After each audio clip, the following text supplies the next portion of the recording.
అందరికీ నమస్కారం. అంతరిక్షయానం అంటే అంత సులువేం కాదు. గంట 2 గంటలు శూన్యంలో తేలియాడాలంటేనే మనలో ఓపిక సన్నగిల్లి భయం మొదలవుతుంది. అలాంటిది వందల రోజులు గడపడం అంటే ఎంతటి గుండె ధైర్యం కావాలి, ఎంతటి సంకల్ప బలం ఉండాలి. We're constantly doing experiments. We're constantly collecting data.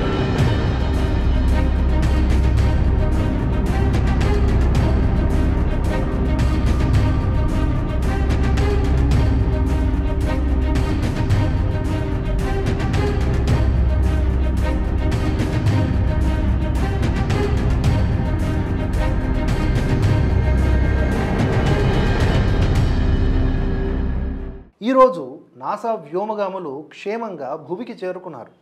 అందులో మన భారతీయ సంతతి సునీత కూడా ఉండటం మనకు చాలా గర్వకారణం. నిజానికి సునీత విలియమ్స్, బచ్ విల్మోర్ వీరిద్దరూ చేపట్టినటువంటి ఈ ట్రిప్ కేవలం 9 రోజులు మాత్రమే ఉండటానికి, కానీ తిరిగి భూమి మీదకు రావడానికి 9 నెలలు పట్టింది.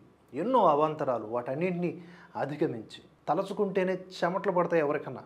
కానీ ఎంతో ప్రతిభతో, ఓర్పుతో, ధైర్య సాహసాలతో, మొక్కవోని దీక్షతో టాస్క్ కంప్లీట్ అయ్యే వరకు చిరునవ్వుతో మనకు కనిపించారు ఈ వ్యోమగాములు.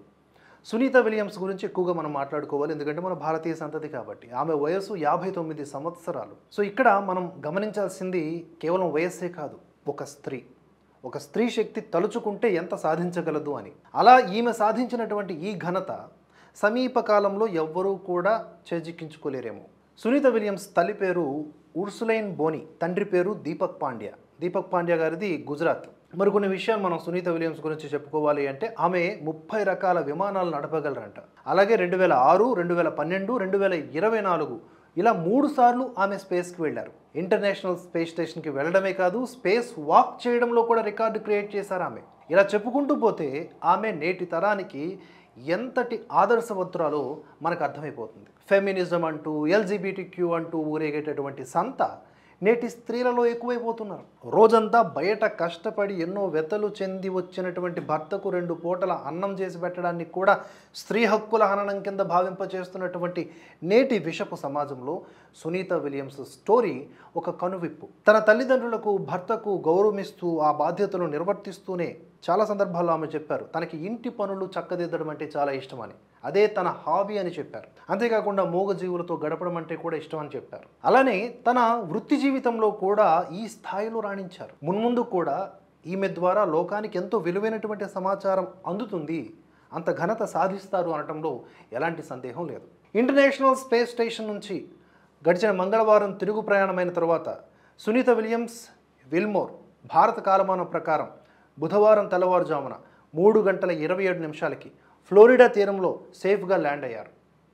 డ్రాగన్ వ్యోమనౌక సముద్ర తీరంలో ల్యాండ్ అవ్వగానే సహాయ బృందాలు రంగంలోకి దిగి క్రూ డ్రాగన్ని వెలుగు తీశాయి. ఆ తర్వాత ఆస్ట్రోనాట్లను SpaceX crew Dragon Freedom capsule నుంచి బయటకు తీసుకొచ్చారు.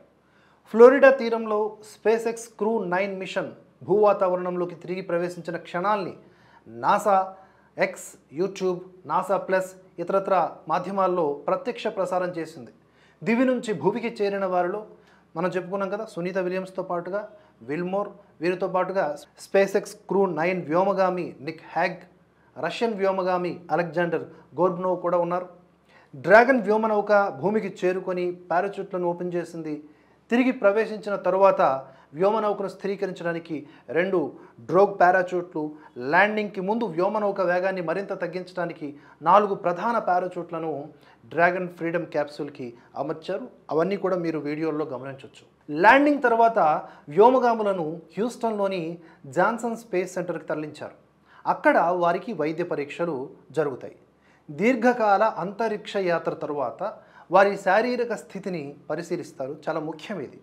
భూ గురుత్వాకర్షణ శక్తికి తిరిగి సర్దుబాటు అయ్యేలాగా నిపుణులు వారికి తోడ్పాటు అందిస్తారు. ఇక ఎలాన్ మస్క్ గురించి కూడా చెప్పుకోవాలి. ఎలాన్ మస్క్ కూడా దీనికి రెస్పాండ్ అయ్యారు. ఎందుకంటే స్పేస్ ఎక్స్ వలనే ఈరోజు సునీత విలియమ్స్ అండ్ ఇతరులందరూ కూడా క్రిందకు రాగలిగారు. అలా మరో సేఫ్ ల్యాండింగ్కి కారణమైంది space X. So space X and NASA ఈ 2 బృందాలకు ఎలాన్ మస్క్ అభినందనలు తెలియజేశారు. ఇక్కడ గమనించాల్సిన పాయింట్ ఏంటంటే, ఒక వారం 10 రోజుల పరిశోధనల కోసం అంతరిక్ష కేంద్రానికి వెళ్ళినటువంటి సునీత విలియమ్స్, బుచ్ విల్మోర్లు స్పేస్ షిప్లో సాంకేతిక సమస్యల కారణంగా అక్కడే ఉండిపోవాల్సిన పరిస్థితి. చిక్కుకుపోయారని చెప్పుకోవచ్చు. అలా వారిని అక్కడే వదిలేసి స్టార్ లైనర్ కంపెనీకి సంబంధించిన స్పేస్ షిప్ వెనక్కి వచ్చేసింది. ఇంటర్నేషనల్ స్పేస్ స్టేషన్లో చిక్కుకుపోయినటువంటి వ్యోమగాములను వాపసు తీసుకురావడానికి తమ కంపెనీ తరఫున బైడెన్ ప్రభుత్వానికి అప్పట్లోనే ప్రతిపాదన చేశాము అని చెప్పి స్పేస్ ఎక్స్ అధినేత ఎలాన్ మస్క్ ఇప్పుడు రీసెంట్ ఒక ఇంటర్వ్యూలో చెప్పారు. సునీత బుల్స్లను తీసుకురావడానికి గాను మరో వ్యోమనౌకను పంపిస్తామని బైడెన్కు ఆఫర్ ఇచ్చామని, రాజకీయ కారణాలతో ఆయన తిరస్కరించారని మస్క్ ఆరోపించడం ఇక్కడ మనం గమనించుకోవాలి. తమ ఆఫర్కు బైడెన్ అంగీకారం తెలిపి ఉంటే వ్యోమగాములు ఇంతకాలం ఐఎస్ఎస్లో ఉండిపోయేటటువంటి అవసరం ఉండేది కాదని కూడా అన్నారు. బైడెన్ లాంటి దేశభక్తి లేని వాళ్ళు దేశాన్ని ఏలితే ఇలానే ఉంటుంది. స్వదేశానికి పేరు వచ్చే ఏ పని వారు చేయలేరు, అది వారి యొక్క భావజాలం. సరే, ఇక ఇంతకాలం వారు అంతరిక్షంలో ఉండిపోయారు మన వ్యోమగాములు. సుమారుగా నార్మల్ భూ వాతావరణానికి అలవాటు పడడానికి వీళ్ళకి ఒక 2 నెలల సమయం పట్టొచ్చంట. గురుత్వాకర్షణ లేని చోట 9 మంత్స్ గడిపారు. అంటే పూర్తి స్థాయిలో గుండె పనితీరు మొదలుకొని మెదడు పనితీరు వరకు అన్నీ నార్మలైజ్ అవ్వాలి.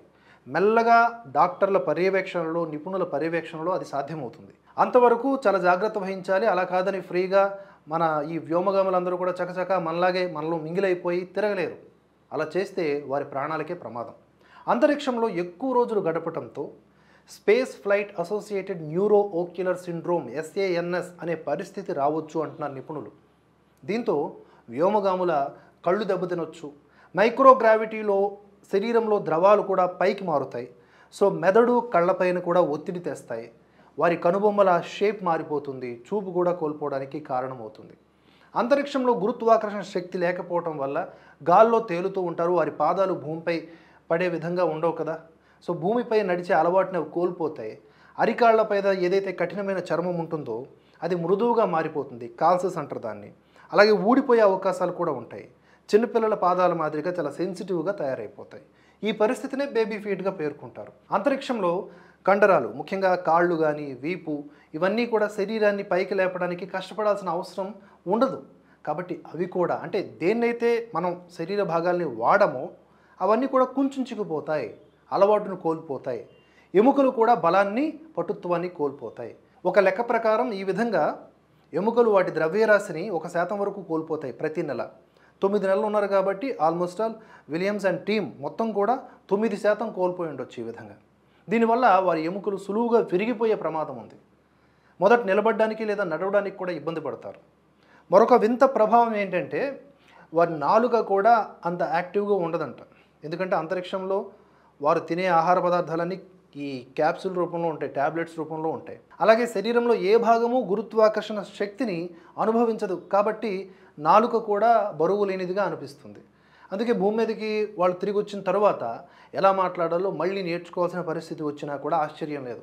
ఆహారాన్ని రుచి చూడడంలో కూడా ఇబ్బందులు ఎదుర్కొంటారు. మనకి జనరల్గా జ్వరము ఇలాంటివి వచ్చినప్పుడే ఒక 4 రోజులు సరిగ్గా తినకపోతే 5వ రోజు మనం భోజనం చేయాలి అంటే చాలా ఇబ్బందులు ఎదుర్కొంటాం. రుచికి మళ్ళీ నాలుక అలవాటు పడాలి అంటే కొంత టైం తీసుకుంటుంది. అలాంటిది 9 నెలలు అంతరిక్షంలో గురుత్వాకర్షణ లేని చోట ఉన్నారు అంటే ఒకసారి అర్థం చేసుకోండి. Just imagine. అంతరిక్షంలో గుండె గట్టిగా రక్తాన్ని పంపు చేయాల్సిన అవసరం కూడా లేదు కాబట్టి అది కూడా కండరాల్ని కోల్పోయి ఆకారం కూడా షేప్ అవుట్ అయ్యే పరిస్థితి కూడా వచ్చే అవకాశం ఉంది. ఈ ఓవల్ షేప్ నుంచి మరింత గుండ్రని బంతిలాగా మారిపోయే అవకాశం ఉంది. చాలామంది వ్యోమగాములు తిరిగి వచ్చిన తర్వాత లేచినప్పుడు తల తిరుగుతున్నట్లుగా లేదా మూర్ఛపోతున్నట్లుగా అనిపిస్తుందనే భావన వ్యక్తపరిచారు.